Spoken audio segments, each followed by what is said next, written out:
Punks vs. Zombies by John Cronshaw, Episode 21, Chapter 45.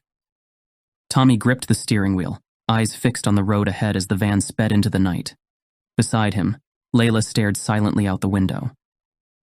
"We can't keep doing this," Jimbo said, his voice strained. "I mean, how long can we stay on the run? We've barely slept in days, we're running low on supplies. At this rate, we'll be zombie chow before we ever make it back home." "Come on, man," Mickey said. "Don't talk like that. We've made it this far, haven't we?"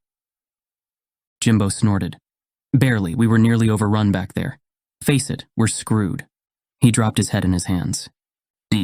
Kim, what almost happened with Zero? This whole thing is so messed up. I just want to go home.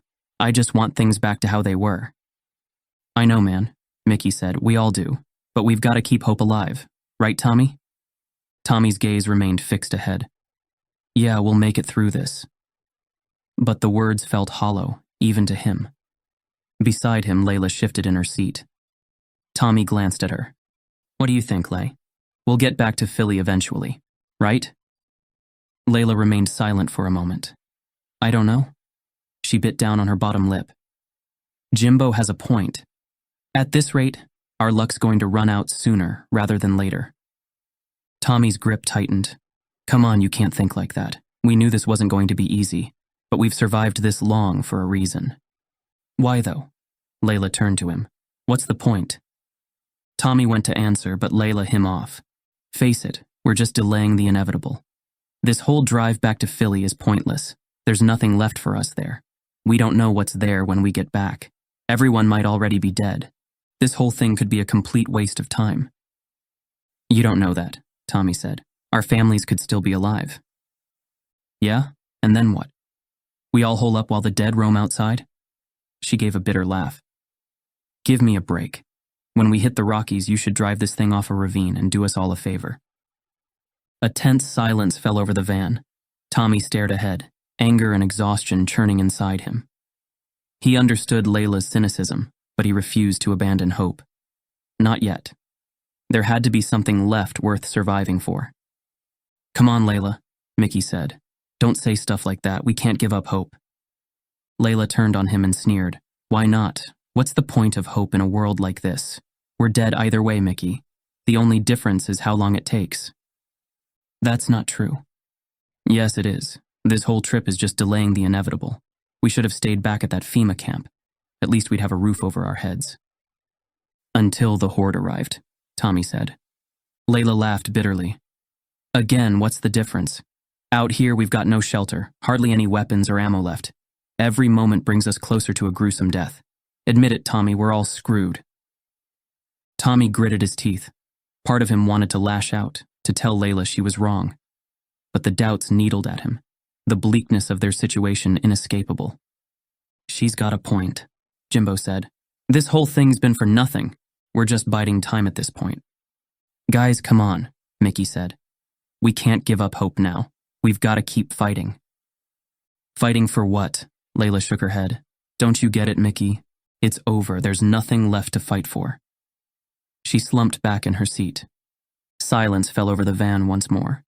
"I know it seems hopeless," Tommy said. "Believe me, there are moments I wonder if we'll make it too. But we have to try. We owe it to ourselves, and everyone back home still fighting to keep going." He glanced at Layla. "You asked what's the point of hope? I'll tell you. It's Neve and Sean. As long as I believe they might still be out there, I can't give up. I need that hope to keep me putting one foot in front of the other every day in this hell." Layla held his gaze for a moment, before looking away. "I get why you all feel beaten down," Tommy said. "God knows I do too sometimes. But we stick together, watch each other's backs, keep each other sane. That's what keeps me going." He looked to Jimbo and Mickey. "I know it feels pointless, but we owe it to the people we've lost to keep surviving somehow, for their memory, if nothing else." Jimbo stared down at his hands, saying nothing. Mickey managed a weak smile. Yeah, you're right, man." Tommy nodded, some of the tension in his shoulders easing. "It's going to be tough going through the Rockies. More isolated. Harder too. Scavenge supplies and fuel. But we'll manage. We'll take it 1 mile at a time if we have to." He glanced at Layla. I know everything seems dark right now, but I need you guys to keep faith with me. Keep hope alive a little longer. We'll make it through the mountains and get back home. Back to our families. Layla looked up, meeting his eyes once more. Something in her expression shifted. The coldness behind her eyes retreated by a fraction. All right, but when we clear the Rockies, if there's still no sign of life out east? Her voice trailed off. Tommy gave a terse nod in response. Let's just focus on getting out of the mountains first.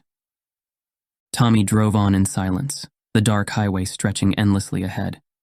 Exhaustion weighed heavy on him, making his eyelids droop. But every time he blinked, he saw the robber's face, his brain splattered across the asphalt. Revulsion twisted Tommy's gut. He told himself the man gave him no choice, that it was kill or be killed. But that didn't erase the feel of the shotgun in his hands, the life snuffed out. Would he ever be free of that moment? Or would it stalk his nightmares forever? Shuddering, Tommy glanced at Layla's silhouette in the passenger seat. At least she hadn't judged him for what he'd done. He couldn't bear the thought of her looking at him differently. But then maybe she did. Maybe her withdrawal was because of him. His act the last straw in a world gone to chaos.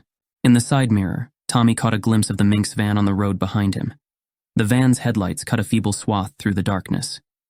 Layla shifted in her seat, head nodding as she slipped into a fitful doze. In the back, Mickey and Jimbo's soft snores mingled with the rumble of the tires. Exhaustion weighed heavy on Tommy's shoulders. How long since he last slept? 36 hours? 48? The days and nights had blurred together in an endless forced march to outrun the dead. His leaden eyelids drooped, shadows danced at the edge of his vision. More than once he jerked awake, the van swerving as he realized he'd drifted off. He lowered the window, letting the rush of cold night air splash his face. Anything to keep from falling asleep. The road signs grew sparse, the exits dwindling. Would they ever find an end to this hopeless flight, or simply run themselves into the ground? Layla mumbled something, her head lolling against the window.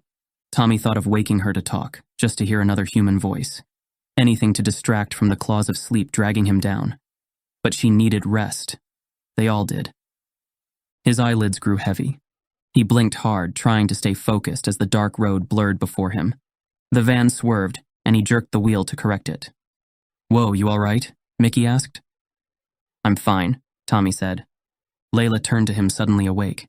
"You sure about that? You look dead on your feet." "I said I'm fine," he snapped. The van swerved again. Layla lunged across him and grabbed the wheel. "Jesus, Tommy, you trying to kill us?" Tommy hit the brakes and guided the van to the side of the road. The Minx van pulled up behind them. Tommy let out a long sigh. "What the hell was that?" Layla asked. Tommy scrubbed a hand down his face. "Nothing, I just got distracted."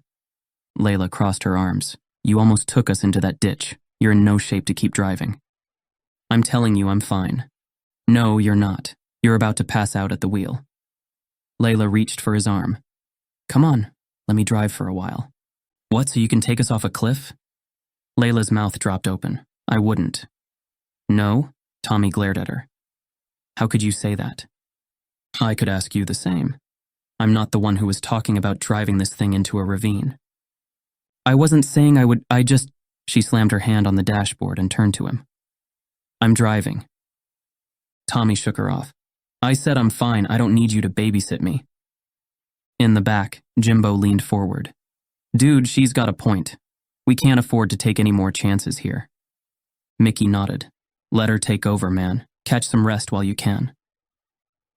Tommy sat rigid for a moment before his shoulders slumped in defeat. "Yeah, all right. But just for a bit. Then you wake me up." "Deal," Layla said. They swapped seats and Layla slid behind the wheel. Tommy reclined the passenger seat with a weary sigh. Within moments, the steady vibration of the road lulled him into a heavy sleep. Chapter 46. Tommy awoke slowly, the soft dawn light filtering through the van's windows. For a moment, he forgot where he was, expecting to open his eyes to the familiar surroundings of home. Then reality crashed back in, the cramped interior of the van, the constant uncertainty gnawing at his gut. With a sigh, he sat up, rubbing the sleep from his eyes. The others still slumbered around him, Mickey's snores mingling with the gentle snuffles of Jimbo's breathing. Careful not to wake them, he eased open the door and slipped outside. He found himself staring across a small rest area tucked back from the highway. Trees ringed the parking lot, helping hide it from casual view. In the center, Roxy tended a small campfire. The scent of cooking food made Tommy's mouth water. He spotted Nix and Spike rummaging through boxes in the back of the Minx van. Layla sat a little apart, on top of a picnic table, back to the others as she gazed off into the trees. He strode towards the fire, drawn to the warmth. "Morning, Sleeping Beauty," Roxy smirked at him, spatula in hand. "Hungry?" "Starving. What's on the menu?" "Tinned ham courtesy of our resident chef. Apparently Nix and Spike found a stash in the rest stop storage." Despite everything, Tommy felt himself smiling back at her. "Well, don't let me keep you from your cooking duties." He leaned against the Minx van, watching Roxy work. The mundane activity calmed his thoughts for a while. The hint of a smile still ghosted her lips. Mickey crawled from the van, his hair sticking up at odd angles. He nodded a silent greeting to Tommy, taking a long pull from a bottle of methadone. A twig snapped in the tree line and Tommy spun. Just another damn squirrel. He turned back to find Roxy watching him, eyebrows raised. "A little jumpy this morning, huh?" He gave a tense chuckle, pulse slowly calming. "Maybe a bit. I don't think any of us can afford to fully let our guard down anymore." "Too right." She scooped a serving of ham onto a dented metal plate and offered it to him. "Here, get that into you. We've got a long road ahead still." He accepted it with a smile. As he ate, Tommy found his gaze drifting once more to Layla. She gave no indication of joining them. He sat down by the fire and began eating. The tinned ham was salty and tough, but it was hot and that's what mattered. As he ate, Jimbo emerged from the van, no doubt drawn by the smell of food. Soon they were all gathered around the fire, plates perched on knees as they ate. All except Layla, who remained apart on the picnic table, her back to them. "Remember that time the transmission blew outside Vegas?" Jimbo said suddenly. "We were stranded there for a week trying to scrape together the cash to fix it." Nix chuckled. "I remember. We played every seedy club that would take us, trying to earn repair money. I think we survived on peanut shells and well whiskey that whole week." "Wasn't all bad, though," Zero said. "We met that magician with the white tigers. What was his name?" "Antonio Valentino," Jimbo said, snapping his fingers. "Man, that guy was insane. He let us hang with the tigers and everything. Said we had artistic souls." Laughter rippled through the group at the memory. "How about the Great Salt Lake show?" Nick said. "We drove straight from Portland, only to get there and realize the venue had double booked. Nearly came to blows with that hardcore band." More chuckles. Tommy found himself smiling too. "We've had some wild rides in that old girl," Nick said, gaze distant. "She got us through a lot." Murmurs of agreement followed. "Just another sacrifice to the globalist agenda," Zero said. Mickey frowned. "Wait, that doctor was a globalist?" Zero rolled his eyes. "No, but it was their plan that put us in this position." Roxy smirked. "Not this again, no one planned this." "So naive." "At least Zero seems like he's getting better," Mickey said. Tommy and Jimbo laughed. Zero shrugged. "Laugh it up, but when it turns out I was right all along." "We won't hold our breath," Roxy said. They rose and began packing up supplies, preparing to head out. Tommy consulted the map with Roxy, tracing a route through the mountains.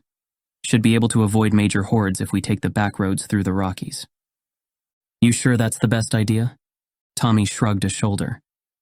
"I don't know what the best idea is anymore. All I know is that I want us all to get back in one piece." Roxy nodded and went to speak to Spike and Nix. Tommy returned to his van and checked his shotgun.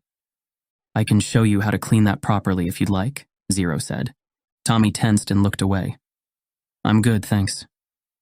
Zero met his gaze. "What you did saved us, Tommy. Don't forget that."